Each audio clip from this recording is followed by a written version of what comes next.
Paul, I'm hearing you very clearly from... Hi, Paul. Yeah. Hey. Yep. You're excellent. So my name is Scott Mathieson. I'm recording here live from Auckland, from the working in offices in Auckland, New Zealand. And I'm here to talk to you with a couple of very experienced panelists about moving to New Zealand.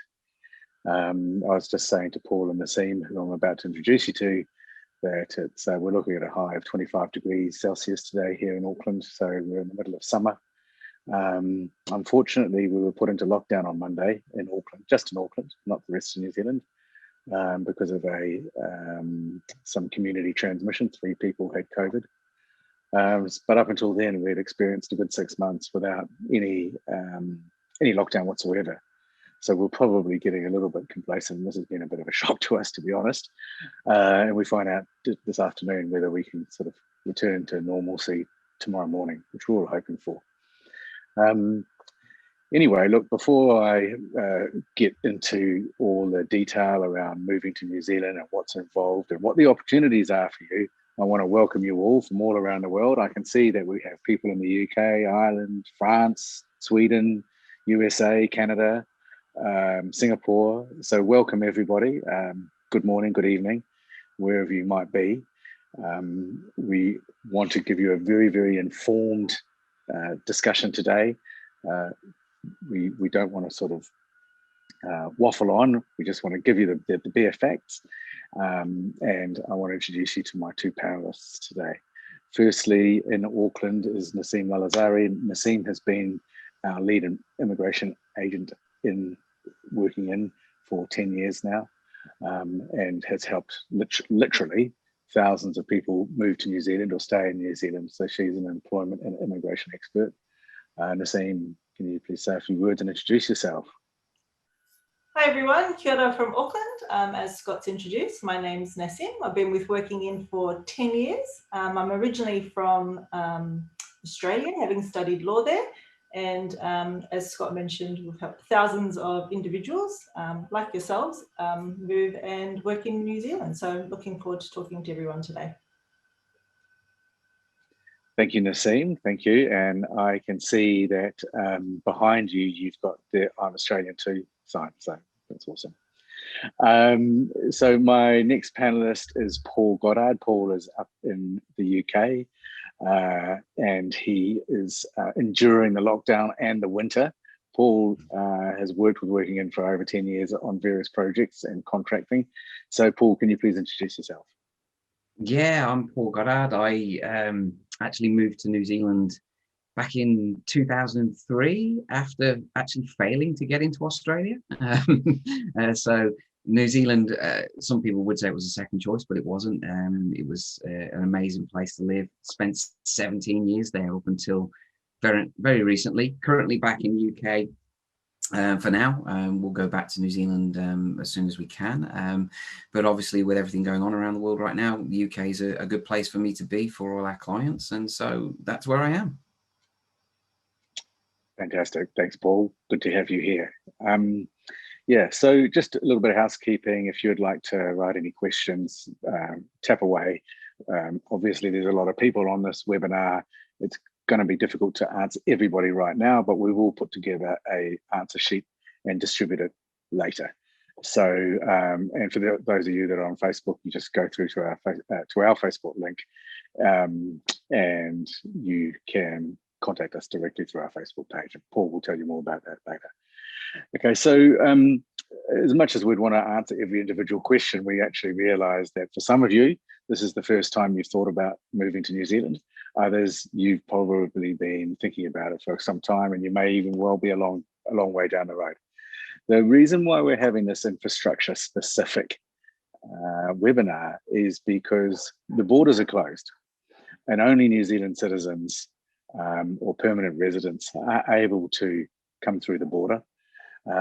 And when they do, then they're put into strict quarantine, 2 weeks in 4-star, 5-star hotels.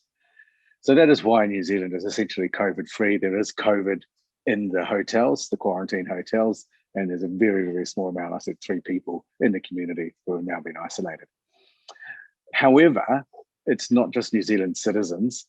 Also, sorry to the dog outside, I'm not sure if you can hear that. But also we have health workers on visas and some infrastructure workers who are coming through the border. So working in has helped a number of people in the infrastructure space, project directors, project managers, quantity surveyors, depending on the project that you are working on through the border. So we've actually got our own website, border exemptions, because we've had quite a lot of success getting people through. So I guess the message today is you might hear that New Zealand borders are closed. They are closed. They are not porous, but they still have the options for highly skilled people on specific roles to come through. So that's why we're here today, to tell you about that bigger picture. And then Paul and Nasim can sort of get into that granular stuff to show you, well, how do I go from here? Now, I will say, by the time that we go through an immigration process, if you're new to this, it's going to take a few months anyway, maybe as long as 12 months. Some people's migration process takes, what, more than 12 months, Paul? I mean, can take longer, right? Yeah. Yeah, it can do. I mean, most people, are viewing it as potentially 12 months start to finish. That's kind of what we sort of go as a ballpark thing from start to finish. But there's a lot of steps in the process. It's not just about visas and jobs. It's not just about that. Yeah. So it may well be that in 12 months' time, the world would have solved this COVID problem. Who knows? Anyway, so the other thing I think we need to make sure is we really have a view that you shouldn't be thinking about moving to New Zealand because we're COVID free. It's amazing, and we're very happy about it. We're proud, but we're not, we're not at that point where we think it's going to last forever. So, COVID could come anytime. The reason that you want to be moving to New Zealand is that you have genuinely decided that you want to migrate. It's a lifelong decision. In 20 or 30 or 40 years, you've still made this decision. So what's really important is that you do your research, which includes this webinar, and you understand exactly what you're going to get in for. Because most people who migrate to New Zealand, over 90%, really are happy with their decision. And that's been researched by Immigration New Zealand. But if your expectations aren't managed, or you haven't done your research, and there's a difference between what you think it's going to be, never-ending paradise, and the reality, then you might be disappointed. So, amazing place to live. We're very happy to live here, very proud to live here. But if you've got issues on your side of the world, wherever you are, and you bring them to New Zealand, those issues will come with you. So that's just sort of a bit of a statement that we see from some people. Now, what is happening in New Zealand right now? Okay, I've already told you about the COVID. I've already told you that it's not the reason to move. What we do have from an economic perspective is a really interesting situation that that COVID has created. And what that means is that because we are COVID-free, lots of people have returned.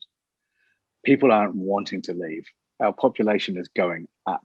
There's all sorts of pressure on infrastructure. And the economy is actually booming. And all the unemployment numbers that were meant to be there are here. And we've got an incredible skills shortage. And it wasn't what we were expecting. And specifically in health and in infrastructure construction. And when I say infrastructure, it's more in the horizontal. So we are building a rail project here in Auckland City. There's hospitals, there's schools, there's prisons, there's all sorts of stuff that's being built that the government has actually injected money into as part of this post-COVID economic boost. But the problem is that we just don't have enough people to do the jobs.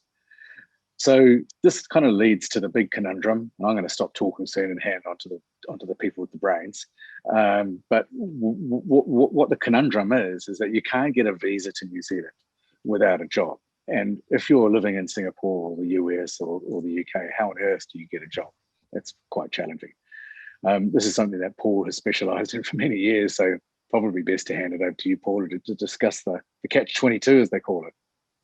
Yeah, cheers, Scott. I mean, yeah, look, the catch-22, any of you on here who've done any kind of research into moving to New Zealand will know that the New Zealand system is basically you need a job offer to get a visa. And the reason the catch-22 exists is, you know, if you put yourself in the employer's shoes, it's easy to understand why it exists. Because if I'm an employer in New Zealand and I advertise a role and it goes on the internet and I get your CV, and, you know, I might look at your CV and think you're absolutely amazing.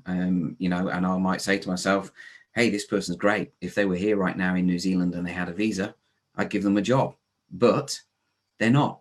And I don't know anything about visas. I don't know if this person can get here. I don't know when they're going to get here.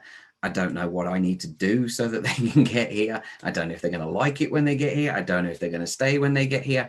There's this endless list of basically doubts and fears in the employer's mind that your CV doesn't or can't address, because your CV tells the employer that you can do the job. It doesn't tell them what they need to know for them to move forward with you. And you've got to get around the catch-22, you've got to remove the risk for the employer, because if you're not removing the barriers and risks for the employer, how can the employer move forward? They want to hire you. They love to hire you. They just don't know. You know, there's just too much risk there. And you throw in massive changes to immigration policy that Nasim, you know, can touch on, you know, soon. COVID, border restrictions. You know, this is a little bit harder than it was previously, but it's always been hard. It's always been difficult. You know, I'll never lie and say it's quick and easy to secure a job offer, because for 99% of people, it's not. But if you've got help and support around you that can help you remove those barriers, which is certainly what we do, then, you know, that's how you get around the catch-22. It's about removing the barriers for the employers. And unfortunately, that's very difficult to do if you're doing it on your own. So how do you get a job, Paul? Yeah, you talk to us. No, it's about having an employment strategy that is based around being offshore. Any of you on here who've applied for jobs and had no response will know exactly what I'm talking about. And if you're in that situation where you've been trying to apply for jobs, or you've been looking at jobs and you don't know where to go, one question you've got to ask yourself is, if I keep doing what I've been doing, am I going to get to New Zealand? And I think you'll pretty quickly come to the conclusion that no is the answer. So you've got to do it differently. There's 3 core strategies to an employment strategy for offshore. There's the online jobs. That's the jobs you can see online. There's recruitment agencies, and there's the hidden job market. And we've got an employment strategy that we can utilize that can work on all 3 of those areas, not all at the same time, because that would be crazy, but whichever way you need to go, we've got support around that. One of the key areas which Scott has touched on is we've got our own recruitment team based there in New Zealand. They're talking to employers all the time. They're going out to the market all the time. They're informing employers about changes to immigration policy. They are asking employers, who do you need going forward when these borders open? Who do you need? Who do you need now? Who do you need in the next 12 months? So what we're doing is we're building a pipeline of employers who have got shortages that Scott just mentioned. And on the flip side, we're building a pipeline of skilled people like yourselves on here that we can get ready and then put you forward. And then we introduce this employment strategy in the middle and represent you to employers. It's far better if you're put forward to an employer as somebody who is skilled, eligible, ready to move, has everything in place. All the employer needs to do is offer you a job. We'll help the employer go through whatever they need to do. We'll help you go through whatever you need to do. And that just removes the risk for everyone. It's all about removing risk and maximizing opportunity. That's how you make the move.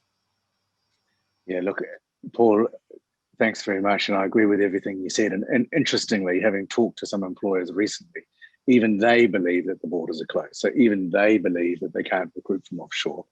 And when we're able to say, well, you know, because we've obviously brought in thousands of people from offshore over the last, 20 years, we'll say, well, this is what we're doing now. This is our process, and this is how we're doing the border exemption. They're like, oh, wow. So they actually felt that they could, they've got a solution to their skills shortages because they can't find any New Zealanders to do the job. Whereas they actually thought the borders were closed and that they couldn't do that. Yeah. Absolutely. So it's not, I think you talk about it, don't you? Is, we assume that employers know what's going on, but they don't necessarily know what's going on. No. Okay, thank you for that. Nasim, I think it would be really helpful to understand the visa situation as well. There's a lot of changes going on in immigration right now. And of course, we've got this issue with the border exemptions and how do we get border exemptions. Can you give an overview, please, to everybody about how the whole system works? Yeah, sure. So as Scott's mentioned, the borders are closed, and I use inverted commas because we've been able to get hundreds of people in over the last year, despite it being closed. But one of the main differences for people that are offshore is that you can't currently make an application unless you're physically in New Zealand for a visa, unless you apply under one of the exemptions. So yesterday, the government reconfirmed to us that you can't make an application from offshore unless you fit under these exemptions for another sort of period. The important thing to know, and I saw that someone asked a question about being a planning engineer or something like that. If you're going through the process and you get a job from an employer here in New Zealand, we can make it work that you fit within one of those critical worker categories. And with their support, we would then lodge not only the expression of interest, but then the actual visa application to allow you to come into New Zealand. So what's important to know is that although there's 2 steps to the process of getting into New Zealand at the moment, once you're physically in the country, you then actually have to apply for what would be the normal visa that you would apply for. So we can get people into the country, living and working with work rights, but there's still that further step. What's great for everyone that's on this webinar today is that by being in sort of the infrastructure and construction space, there's a whole lot of projects and roles that have been sort of half approved for individuals like yourselves to be allowed to come into the country under the border exemption. So within the instructions, we've got a nice big list of infrastructure projects. A lot of them Scott referred to backed by the government. Some of these were already in process. Some of them have been moved to the top of the list to keep things moving. And so if we can fit you into one of those boxes, we can then streamline the process and get you to New Zealand, maybe sooner than your planned 12 months. So I think it's important to know that for everyone, the way you come to New Zealand is very, very unique and specific to you and your circumstances. So although we can say, all engineers will be able to come in under a border exemption, it'll really depend on the specific skills that you've got and how that's matched up to an employer, and then how that employer supports your application into New Zealand. Thanks, Nasim. So in regards to that, and just getting into that detail a little bit, once we understand exactly what your skills are, and once you've sort of committed to the immigration process and we know that you will meet criteria, then we will be looking for jobs for you or through our partners, because we work with other engineering recruitment partners, Talent Scout being one of them, who's a specialist in the engineering space. And what we make sure is that if you're applying for jobs or looking at jobs, then they will be jobs that are either on government projects or meet any of the other infrastructure border exemption requirements. So just because you get a job offer doesn't necessarily mean that you can come here. Okay, on to the people who may have already investigated applying to New Zealand, and in particular may have submitted an expression of interest. Paul, I know that you have worked with people who have submitted an expression of interest and it hasn't really turned out exactly as they had planned. Do you want to just run through the expression of interest process and whether it's worth doing or not, and what our view on that is, please?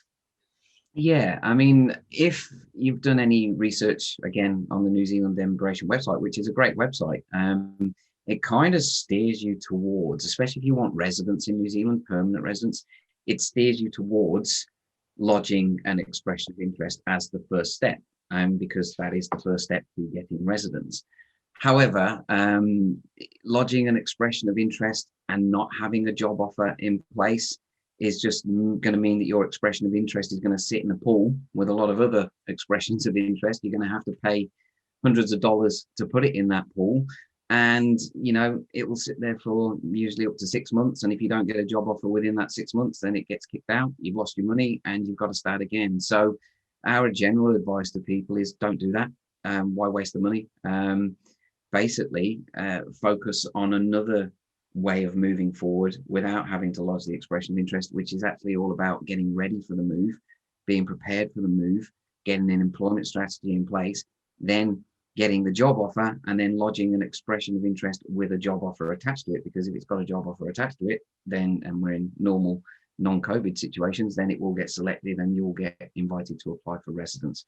And, you know, a lot of people get confused around a work visa and a residence visa, and why do I need both?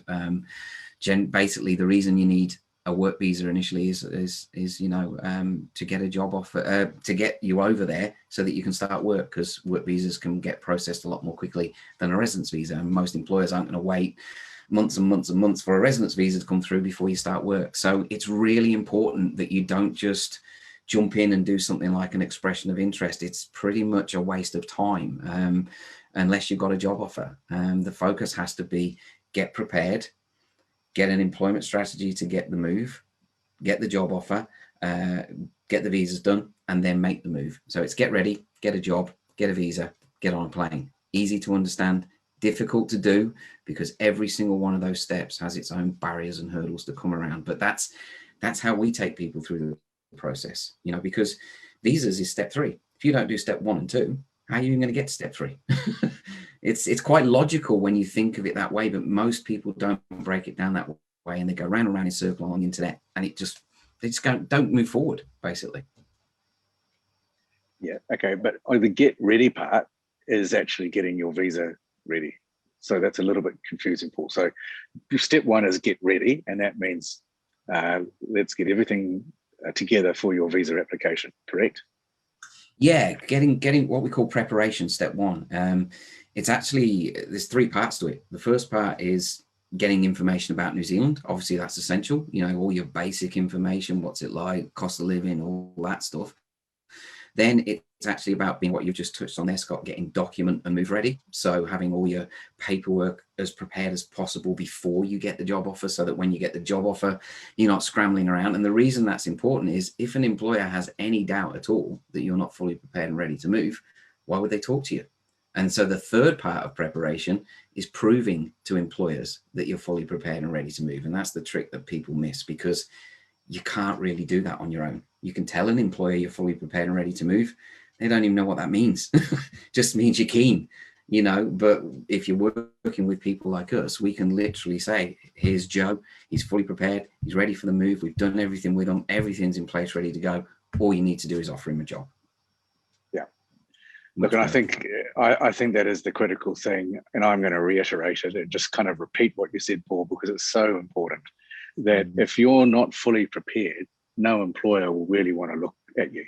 But if you're right up at the starting line, ready to go, and then as soon as you get your job offer, you can essentially lodge your documents for a visa application, then the employer will go, yep, that's interesting. But if you're nowhere near that, they're not going to be interested, because this is going to take so many months. And by that time, they would have filled the position, or the project would have, you know, started or almost completed.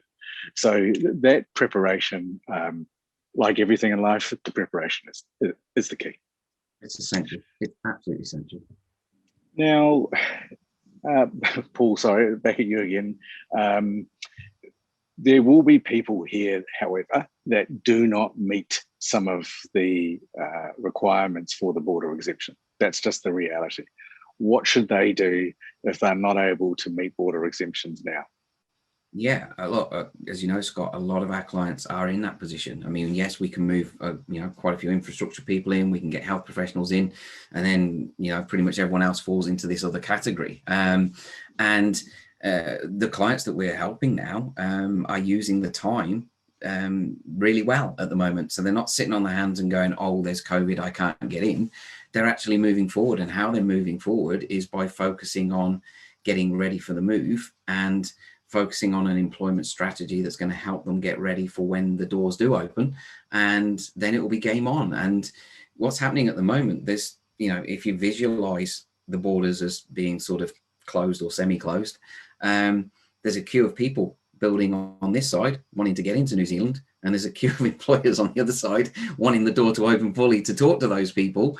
And that queue is getting bigger and bigger and bigger. And so if you're just sat down doing nothing now going, I'm going to wait till COVID ends or border restrictions end until I actually start working on this, then you're going to be right at the back of that queue, you know, because New Zealand's going to be in a very good position going forward. I've never seen as many people wanting to move to New Zealand as they do right now. And New Zealand employers can get picky going forward. You know, I think they really are going to have the pick of the crop. And you need to be at the top of that. You need to be at the front of that. And so my advice to anyone on here is if you're looking at moving within the next 2 years, start doing something now. Start focusing on getting prepared. Start doing that. The further out you do it, the less pressure there is, because you've got to keep your life running as it is and keep your job going and, you know, pay your bills and live as normal. But you want to be moving forward with your plans to New Zealand. And what happens is if you don't have help and support, life gets in the way and you don't move forward. You just spend a lot of time on the internet and it just doesn't work. At some point, you've got to get off that wheel, you know? Yeah, agreed. And Nasim, from an immigration perspective, I think what we see is constant changes in immigration and windows open and windows close. And in regards to infrastructure, would you agree that it's probably a really good time to plan that because the windows are clearly open for infrastructure? You know, what's your view of that and of, you know, potentially the future if New Zealand wants to sort of start closing its doors a little bit more because the demand is so high? Yeah, no, 100%. Now is a great time for everyone in the infrastructure space. The projects that are currently underway are going to be for the next couple of years. We had a huge demand for specific skills prior to COVID. The COVID situation has just heightened that, and it's made it that companies in New Zealand are scrambling for the same people, and they're not here. So they're looking offshore, and a lot of employers will come, you know, to myself and some of the other team members regularly and say, hey, we've come across this person, their CV looks great, you know, how long do you think it'll take for them to get here? When we haven't been working with that individual, that's a hard question to answer because we don't know whether they'll have everything, like Paul said. Have they started preparing? Do they have all the necessary documentation and paperwork in the format that's needed to be able to, one, get them over the line into the country, and then make sure that they've got, you know, their immigration strategy moving forward set out as well. Someone asked the question, what are some of the things that we should be doing? If you're talking to a licensed immigration advisor, they'll be able to look at your work experience and they'll say, look, specifically for this job, these are the sorts of documents I want. These are the sorts of things I'll need, because I can then substantiate to your employer in Immigration New Zealand later that this is going to be a smooth, easy process. We'll be able to tick off all the boxes and you'll be on your merry way, hopefully on a plane that only has 3 other people, because most planes coming into New Zealand are empty. So in terms of, you know, what you should be doing is the preparation, like, there's never enough emphasis given to it. We were given 6 hours notice that we were going into lockdown. So my husband and I had been putting off buying our groceries forever. If we'd been prepared, we wouldn't have sat there on Monday and gone, oh, we don't have any milk for our coffee. So preparation is really, really important. And the longer you put it off, the harder it makes it for you. But we've always traditionally had a skills shortage and a need for people in infrastructure, and that's never been more clear than now. So those in that industry, you know, now is the time to be looking at moving and starting the process. Yeah, so many of you will know that to get residency in New Zealand, you need to get 160 points under the skilled migration category, correct, Nazim? Yep. But that number can go up and down, and the way what immigration does is they say, well, actually, we want to make this a bit harder to get in. We want to attract a higher skilled person. They need to have more qualifications, et cetera, et cetera. So we're going to, let's say, raise the points to 200. And then that just cuts a whole lot of people out and makes life a lot easier for immigration. And so it's kind of like a lung, it breathes in and out depending on demand and supply. And so what Nazim's talking about is that from the residency perspective, it's highly likely that it's going to be more difficult in the future once these infrastructure projects kick off. Okay, so that's basically saying now's the time. Now, we're kind of moving to the final stages. Everything in life costs. So we probably should discuss that there is money involved in the service that we offer. We do a very good service that works, but we also know that everyone can paint their own house. Whether that's the best job and whether that gets you the result is a different matter. Nasim, you have some pretty firm views on this, being at the coalface. What's your view on the fact that we actually charge our clients money to do the work that we do? And look, we're proud to do that, and we're not hiding from that fact. No, we've been doing this for, I've been working in for 10 years myself. I studied law, so I like to bill in 6-minute increments. No, I'm just joking. Our fees are based on a fixed fee, based on the service that we're providing. As Paul said, there's nothing to stop you from going the process yourself. A lot of people say that they're going to do it themselves, and we can say, great, on your way, you've got the Immigration New Zealand website. But we can't necessarily assist you because we're bound by the code of conduct in that we can't be giving immigration advice to someone that we don't have an agreement with. A lot of times those individuals come back to us because they realize that the process is maybe a little bit more involved and a little bit harder than they anticipated, and they actually need help, whether it's liaising with Immigration New Zealand or satisfying the employer that everything's going to be fine, and that the whole process will work out the way that they want. So yes, we charge for our services, but I'll leave it with Paul to explain what that first step is, because he's the master at explaining the process from end to end. Yeah, thanks, Nasim. And look, you made a comment about you being a licensed immigration advisor and that you're bound by the code of conduct. And so this is a very serious set of rules that we must abide by, which is managed and overseen by IMBI, which is basically the business entity of the government. So both Nasim and Paul are licensed immigration advisors, and they're bound to a very specific code of conduct, like a lawyer would be, almost identical, really.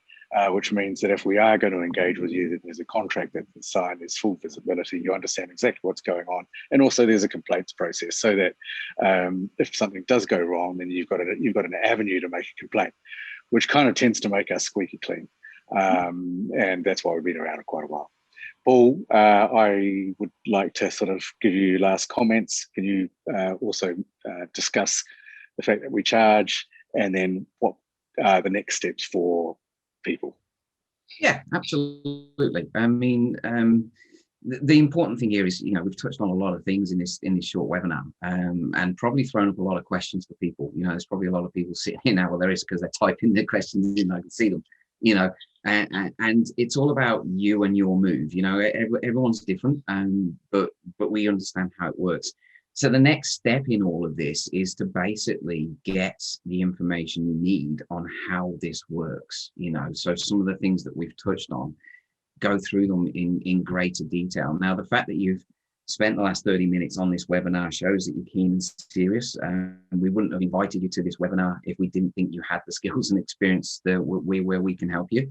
And so what we're actually going to do is we're going to invite you to a workshop later this week. It's Thursday evening UK time, and I'll be running this workshop. And what I'm going to do on this workshop is I'm going to basically go through the 4 steps on how to make the move: preparation, employment support, visa applications, relocation support. It's going to take an hour or so. So, you've got to be serious. You've got to be keen. We're not going to charge you to join the workshop. We're going to send you an invite so that you can join it. And the goal there really is to get you to a point by the end of the workshop where you've got enough information so that you can then decide how to move forward, and if you move forward, because until you've got that information, you're going to keep spinning in circles. And so this isn't, the workshop is way more than a webinar. There'll be slides, there'll be information. I believe, Scott, we may have Hilary on with us, who's our infrastructure recruitment person in New Zealand. I'll be talking to her as well. So there's going to be huge value. You're only getting the invite because you've got skills that we can help. And yeah, when it comes to cost, you need to move on from the workshop. So if you want to actually move on and have us assist you, then what we will do on that workshop is we will offer to run an assessment, basically, where we get all the information we need about you and your family and what you're trying to do, your CVs and your details and everything else. And we run a report past Nasim and the visa team, and past Hilary and the recruitment team. They look at everything. We clarify that everything's good, your points, your visas, everything. We email that report to you. If that report's all good, we can send you a contract of services and we can move forward. We charge £250 for that initial report and step forward. And it really is the best way to move forward. A lot of people I've met over the years have said, if they hadn't taken that first step, they'd have just kept spinning round and round in circles and nothing would have happened. You got everything to gain, nothing to lose, you know. So it's not just about the money, it's about finding out the people who we can help and then helping you move forward. And so there's a real opportunity here for you. I can see from the comments, there's a lot of people here with some really good skills that employers in New Zealand are going to be interested in. The job offer is what gets you into New Zealand.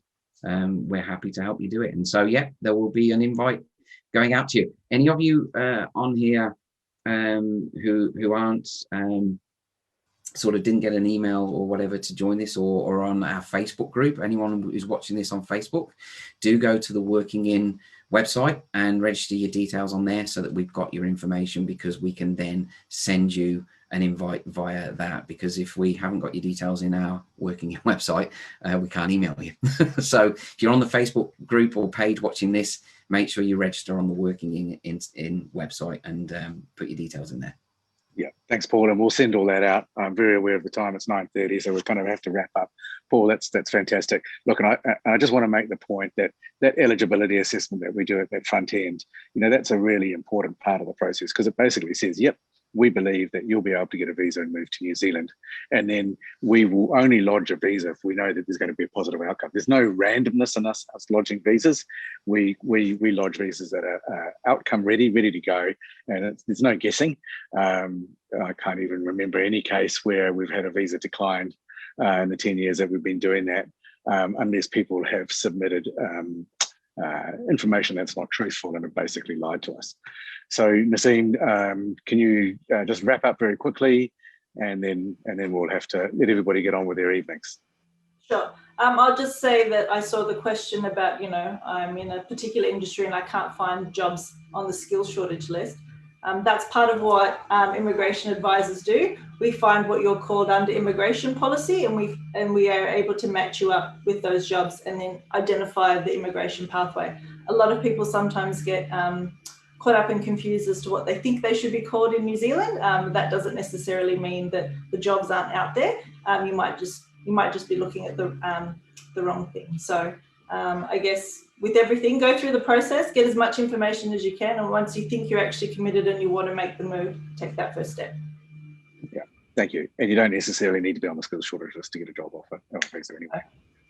Okay, so look, we have to wrap up now. We're time short. We could talk about this all night. We just really want to say thank you very much for wherever you are in the world for joining us for this 30 minutes. We really hope that you've got good information from it. The next stage is to come to the workshop. We'll be sending out an invite. If you can't make that workshop, there will be others, but this one is infrastructure specific. So it'd be great if you could make it. And please be safe out there. And we hope to see you down here one day. All right. Good night. Good afternoon. Bye-bye. Bye.